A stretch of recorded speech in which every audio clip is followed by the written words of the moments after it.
노래에는 힘이 있습니다. 거룩하신 어린 양, 하나님의 어린 양, 그분을 찬양할 때 우리 함께 그 노래를 듣는 사람들의 마음속에 나를 위해서 죽으신 그 예수 그리스도, 그분의 피를 다시 한번 돌아보게 하는 것, 바로 그것이 찬양의 힘이기에 우리에게 찬양이 그만큼 귀하고 귀합니다.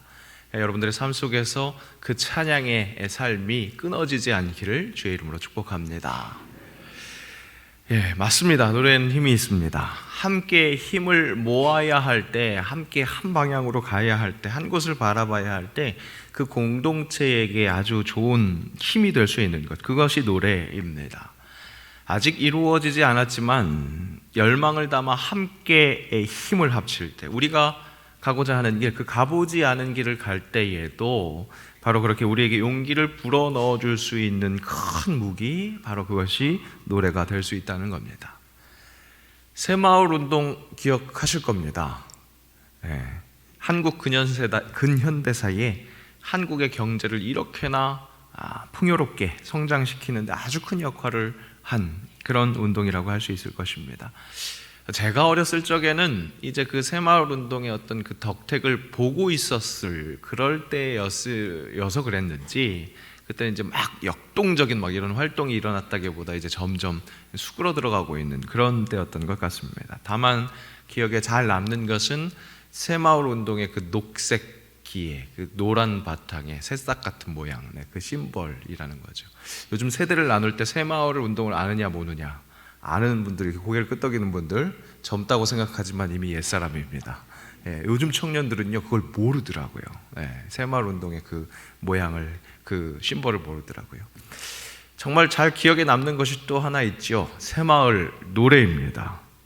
새벽종이 울렸네, 새 아침이 밝았네, 너도 나도 일어나 새마을을 가꾸세, 살기 좋은 내 마을 우리 힘으로 만드세. 이 새마을 운동의 힘이, 진짜 그 새마을 노래의 힘이 대단한가 봅니다. 1부 예배 때도 제가 시작하니까 옆에서 찬양돼서 막 하더라고요. 근데 오늘 2부 예배 때는 제가 시작하기도 전에 막 벌써 나오려고 그러네요. 함께 제가 못할까봐, 잘 못할까봐 함께 하려다가 말았는데 함께 할 걸 그랬나 싶기도 하고요. 정말 빨리 일어나서 일하러 가야 할 것 같은 그런 노래입니다. 그런데 잘 기억해 보십시오. 우리가 이 노래를 열심히 부를 때 우리가 살고 있는 마을은 새 마을이 아니었습니다. 그죠? 살기 좋은 내 마을이 아니었다는 겁니다. 하지만 우리의 힘으로 만들어 보자는 그 포부, 그것을 가지고 선포했습니다. 아직은 경험해 보지 못했던 그 가보지 않은 길 가자고 그렇게 외쳤습니다. 그리고 그 외침이 마침내 이루어졌고 지금 우리가 살고 있는 이 윤택한 삶으로 계속해서 보여지고 있습니다. 대한민국을 또 들썩들썩하게 했었던 또 하나의 노래가 있죠. 기억하실 겁니다. 오 필승 코리아, 오 필승 코리아, 오 필승 코리아, 오오레오, 어떻게 오오레오레. 그렇게 찬양이래요. 노래를 했었던 한국 축구 대표팀을 응원했던 이 붉은 악마의 노래가 우리 대한민국의 노래가 됐습니다. 이 노래를 처음 부를 때 필승 잘 꿈꾸지 못했던 대한민국입니다. 대한민국 축구가 월드컵 4강, 그야말로 꿈도 꾸지 못했던 그런 시절이었습니다. 하지만 이 노래를 부르면서 꿈을 꾸기 시작했고 마침내 이렇게 선포했습니다. Dreams come true. 꿈은 이루어진다. 그렇게 선포하면서 이 노래와 함께 꿈을 꾸었고 그 꿈은 기적이 되었습니다. 현실이 되었습니다. 성경에도 이러한 기적 같은 노래들이 많이 나타납니다. 그 중에 하나가 모세의 노래입니다. 이때 모세와 이스라엘 자손이 이 노래로 여호와께 노래하니 이르렀으되 내가 여호와를 찬송하리니 그는 높고 영화로우심이요 말과 그 탄자를 바다에 던지셨음이로다. 이 출애굽하는 이스라엘 백성들, 그들을 뒤늦게 추격하는 애국 군사들이 있었습니다. 죽음의 그늘이 드리워진 겁니다. 하지만 이스라엘 백성들은 홍해 바다를 무사히 건널 수 있었고 뒤따라오던 그 애굽의 군사들만 수장되었습니다. 그 구원, 그것을 목격한 모세가 노래했습니다. 그리고 이 노래는 앞으로 이어질 그 출애굽 과정을 통해서도 약속의 땅으로 들어갈 그날까지 소망을 주는, 정말 힘을 주는 노래가 됐습니다. 바로 이 노래에도 아직 이루어지지 않은 일이지만 주님의 역사가 이루어질 것을 기대하면서 찬양하고 먼저 선포하는 것, 그 내용이 포함되어 있는 것을 우리가 볼 수 있습니다.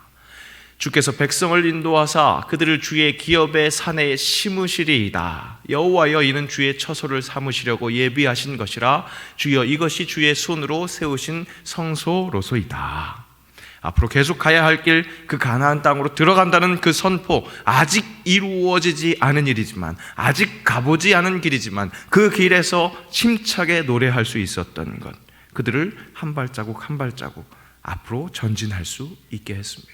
비록 눈에 보이는 것은 캄캄하고 결국 언제 도착해야 할지, 언제 우리가 이룰 수 있을지, 지금 오늘 당장 만나는 일은 어떤 일이 될지 알 수 없지만 하나님께서 그 구원의 역사를 확실히 이루실 것이기에 그 노래로 선포하고 한 발자국 한 발자국 나아갔었던 이스라엘 백성들. 오늘 우리가 함께 읽은 이사야 42장, 이 종의 노래로 알려져 있습니다. 하나님이 그토록 경계하셨던 우상 숭배, 하지만 그것을 결코 내버릴 수 없었던 이스라엘 백성들이었습니다.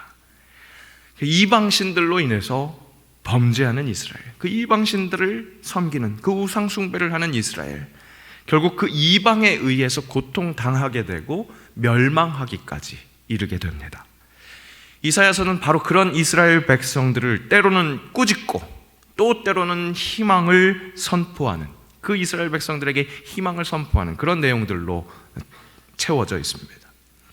그리고 무엇보다 메시아, 그 구원자를 절실하게 원할 수밖에 없는 그 이스라엘의 척박한 상황 속에서 그 구원자 예수 그리스도를 열망하게 할 수 있는 그런 메시지를 주고 있습니다.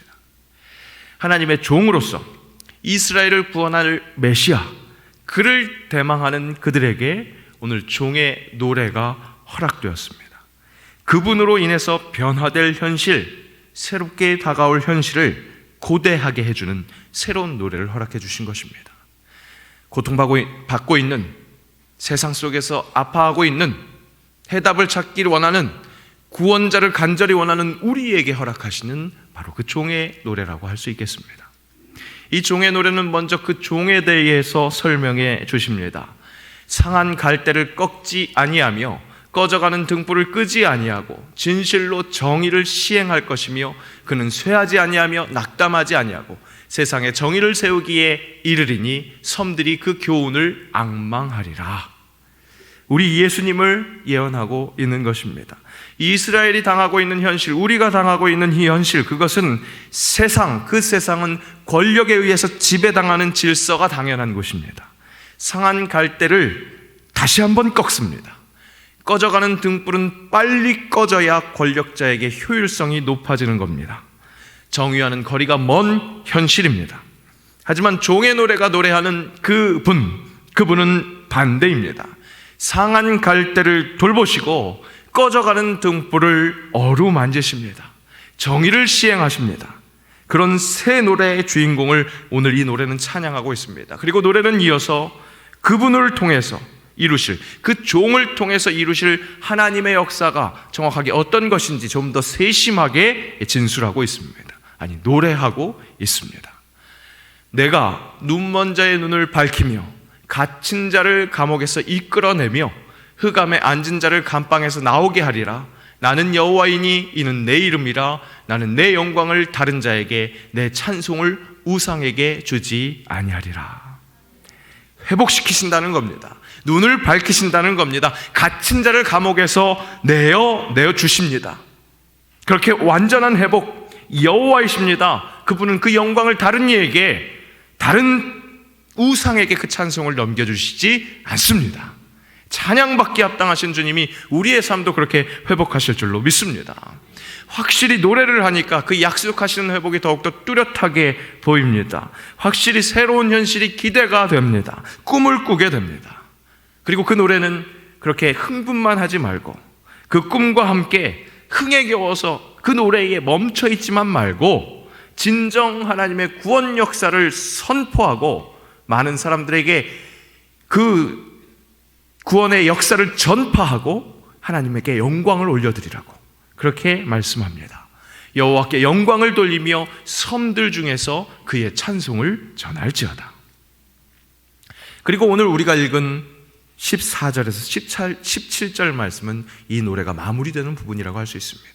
송영 부분이라고 할 수 있습니다. 오늘 본문에서는 그 회복, 새로운 현실을 어떻게 하나님께서 얼마나 열심을 가지고 열정적인 의지를 가지고 이끌어 가실 것인지 그것이 표출되어 있습니다. 내가 오랫동안 조용하며 잠잠하고 참았으나 내가 해산하는 여인같이 부르짖으리니 숨이 차서 심히 헐떡일 것이라. 여러분, 출산하신 분들 이해되시잖아요. 해산할 때의 여인의 그 부르짖음 얼마나 절실합니까? 얼마나 다급합니까? 숨이 찰 정도로 헐떡이면서 부르짖는 그 부르짖음과 같은 그 역사하심, 하나님께서 그 회복의 역사를 그렇게 이끌어 오신다는 겁니다. 그렇게 임신한 그 산부가 해산하는 여인이 소리치는 것처럼 그렇게 이어지는 선포. 그런데 그 이어지는 선포가 우리에게 두려움을 주기도 합니다. 15절 말씀입니다. 내가 산들과 언덕들을 황폐하게 하며 그 모든 초목들을 마르게 하며 강들이 섬이 되게 하며 못들을 마르게 할 것이며. 눈에 보이는 현실, 지금 현실을 뒤집어 엎어버리겠다는 하나님의 의지가 읽힙니다. 분명 선하신 하나님이시기에 그분의 과정 또한 선할 것이고 동기 또한 선할 것이고 결과 또한 선할 것입니다. 그런데 우리 마음에 두려움이 밀려오는 이유는 무엇입니까? 우리의 현실, 진짜 우리를 지배하고 있다고, 그래서 하나님의 역사로 인해서 완전히 뒤집어질 그 산들과 언덕, 그것들은 무엇입니까? 말라야 한 강들은 무엇입니까? 하나님 보시기에 정말 우리를 압제하고 있는, 그렇게 회복되어야 할 것은 무엇일까요? 진정 우리를 고통당하게 하고 있는 것은 무엇입니까? 물질이 최우선인 이 세상 속에서 돈이 없기에, 그래서 그것이 큰 아픔이고 가장 큰 문제이고 강적이겠습니까? 사람들의 인정을 받아야 살 수 있는 난데 내 자존심을 깔아뭉개고 있기 때문에 그런 현실이 가장 큰 아픔입니까? 진정 우리가 처한 현실은 무엇입니까? 우리는 무엇에 지배당하고 있습니까? 정말 나를 고통당하게 하고 있는 그 주적은 무엇입니까? 혹 엉뚱한 것을 당연하게 여기고 있는 그 세상 속에 동화되어 있는 그런 우상 숭배는 아니겠습니까? 조각한 우상을 의지하며 부어 만든 우상을 향하여 너희는 우리의 신이라 하는 자는 물리침을 받아 크게 수치를 당하리라. 우리가 살아가고 있는 이 세상, 이 땅은 확실히 공중권세 잡은 자의 세력 안에 있는 혼란스러운 세상입니다. 그 세상 속에 내가 살아가고 있습니다. 우리는 그 가운데 행하고 있습니다. 그때에 너희는 그 가운데서 행하여 이 세상 풍조를 따르고 공중의 권세 잡은 자를 따랐으니 곧 지금 불순종의 아들들 가운데서 역사하는 영이라. 회복되어야 하는 세상, 그 속에 있는 나입니다. 우리를 억압하는 것들, 그래서 황폐하게 하실 그 산과 언덕, 마를 강들, 그 중에서는 우리가 확실하게 경멸하는 것들, 경계하는 것들이 있습니다. 그것들이 우리를 정말 억압하고 있다고 제대로 인식하는 것들이 있다는 겁니다. 그래서 그것들을 정말 나의 영혼을 죽이는 것이고 나아가 사회적인 불의로 그 불평등을 양산하는 그런 것들이라고 경계하는 그런 것들이 있습니다. 성경은 그 악한 것들을 육체의 일이라고 그렇게 말씀합니다.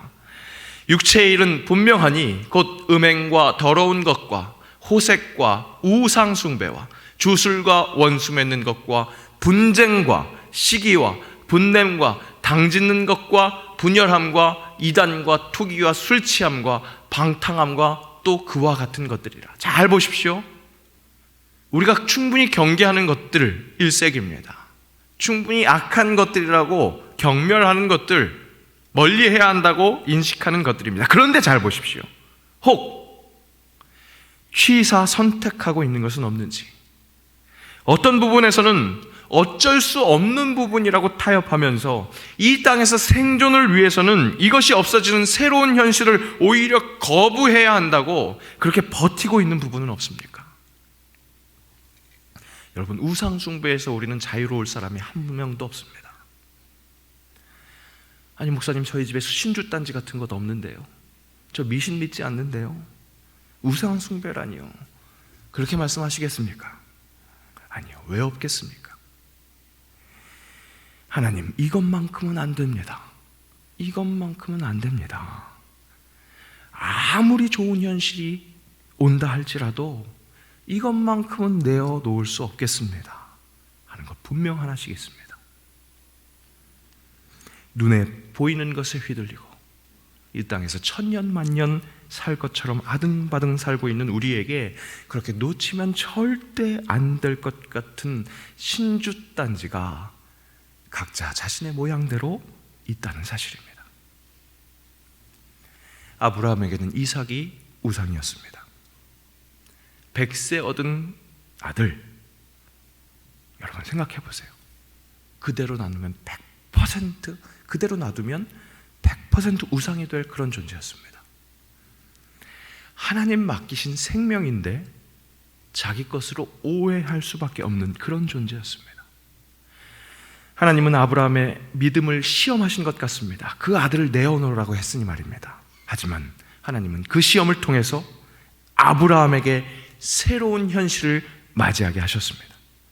하나님이 그 아브라함, 그의 모든 현실, 자신의 모든 현실, 아니 이 우주의 모든 현실을 주장하시는 분이라는 사실, 바로 그분이 자신에게 본토 친척 아비집을 떠나서 보여줄 땅으로 가라고 말씀하신, 보여준 땅이 아니라 보여줄 땅으로 가라고 말씀하신 그분이었다는 것, 그분의 그 부르심을 기억했습니다.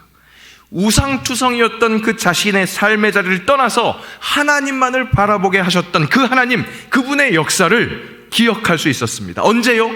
100% 우상이 될 수밖에 없었던 그 아들을 내어놓을 때, 하나님께 새로운 현실을 온전히 맡겨드리고 확실히 그 은혜를 내어주실 것이라는 그 믿음으로 나아갈 때, 여호와 이레, 그 귀하게 여겼었던, 우상이 될 수밖에 없었던 그 아들을 내어놓을 때, 그 아들을 죽이기 위함이 아니라 그 아들을 대신해서 죽일 그 어린 양을 내어놓으신, 손수 내어주신 그 여호와의 영광, 그 은혜를 경험할 수 있게 하셨다는 겁니다.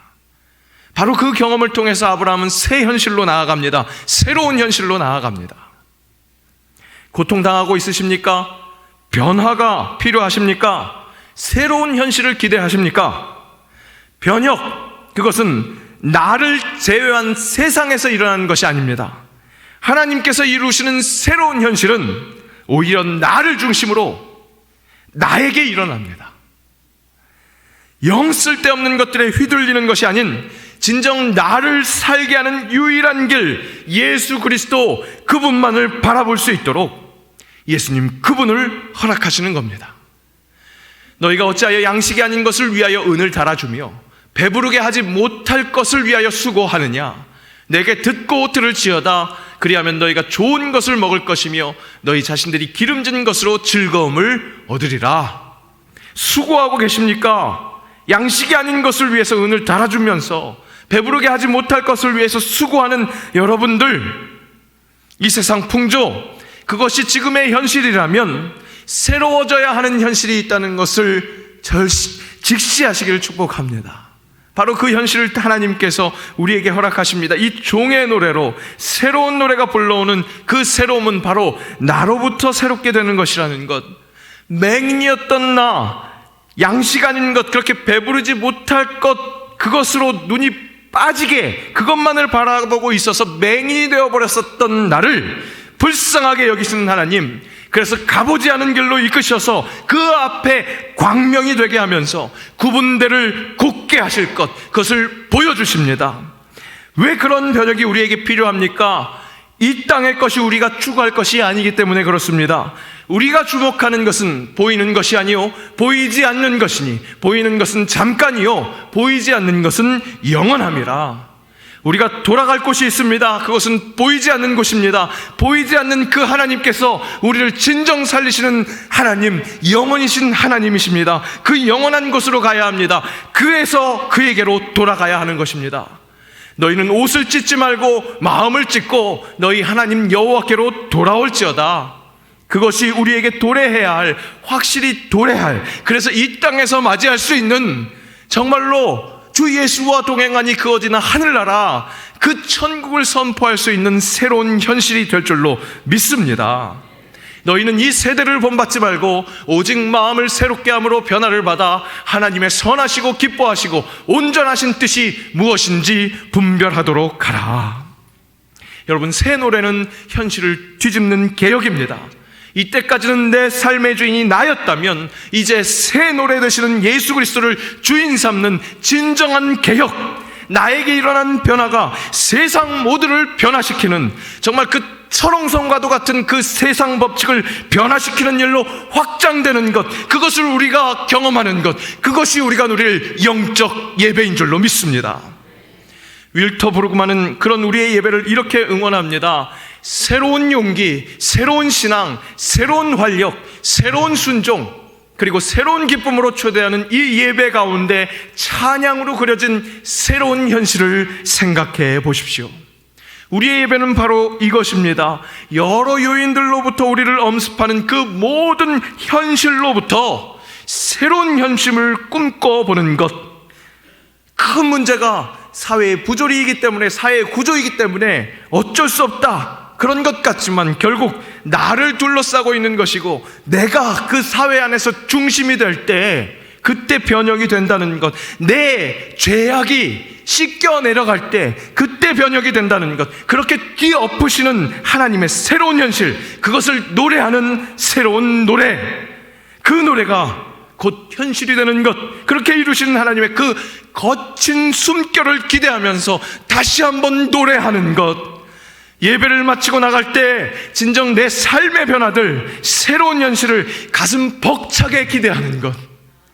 여러분, 진정 예배가 마무리되는 것은 내 삶의 자리입니다. 바로 이곳에서 그 하나님의 마음을 온전히 받아들이고 그 하나님의 가슴 벅찬 그 터지는 선포에 동참하며 나도 선포하는 것, 그렇게 진정한 예배자로 내 삶의 자리에서 선포하며 살아내는 것. 여러분, 매일 똑같은 삶이라도, 하는 일은 매일 똑같을지라도 나로 인해 변화되는 그 새로운 현실을 기대하면서 그 새로운 현실의 중심이 다름 아닌 내가 된다는 것, 다름 아닌 성령이 이끄시는 내가 된다는 것 체험하고 노래하는 것. 노래합시다. 선포합시다. 회복하시는 그 주님의 마음으로 살겠다고, 세상은 꿈꾸지 못하는 그 사랑을 실천하며 정말 사랑하며 살겠다고 그렇게 선포하는 여러분들 되시길 축복합니다. 지난주 귀한 우리 아들 한 명 군에 파송했습니다. 파송한 겁니다. 우리는 계속 기도할 때 그가 그 군 생활 속에서 여호와의 은혜로 살아갈 수 있기를, 그래서 그 여호와의 또 예수 그리스도의 이름을 선포할 수 있기를 그렇게 기도해야 할 것입니다. 그 군인 보내니까 저 군대 보낼 때 생각이 나더라고요. 저 군대 갈 때 보낸 건 저희 어머니죠. 군대 갈 때 생각이 나는데, 그때 저에게 그 영향을 미치셨던 목사님, 그분의 귀한 가르침 중에 하나가 마음속에 더욱더 울렸습니다. 사랑은 선포하는 것이라고. 사랑합니다. 그렇게 선포할 때 진정 사랑할 수 있게 되는 거라고. 우리는 사랑 못합니다. 여러분 아시지 않습니까? 사랑 못한다는 건 그 하나님의 사랑, 그 하나님의 사랑으로, 내 능력으로는 그 하나님의 사랑으로 사랑을 할 수 없다는 겁니다. 다만 그래서 그 사랑을 하기 위해서 사랑하게 해주세요, 그렇게 기도할 때 그 순간에 사탄막이 틈탄다는 겁니다. 그렇게 사탄막이 틈탈 새도 없도록 사랑합니다 그렇게 선포할 때 나를 붙드시는 성령께서 진정 사랑할 수 있게 하신다는 것. 여러분, 선포합시다. 노래합시다. 오늘 허락하신 그 종의 노래가 우리 삶에서의 새로운 현실을 허락하실 줄로 믿습니다. Dream come true. 꿈은 이루어진다. 꿈이 현실이 되는 기적. 살기 좋은 우리 새마을, 우리를 들어쓰시는 예수 그리스도의 힘으로 만들어질 줄로 믿습니다. 그렇게 새로운 현실을 이끌어 나가는 그리스도의 제자들 되는 삶 사시기를 주의 이름으로 축복합니다. 기도합니다.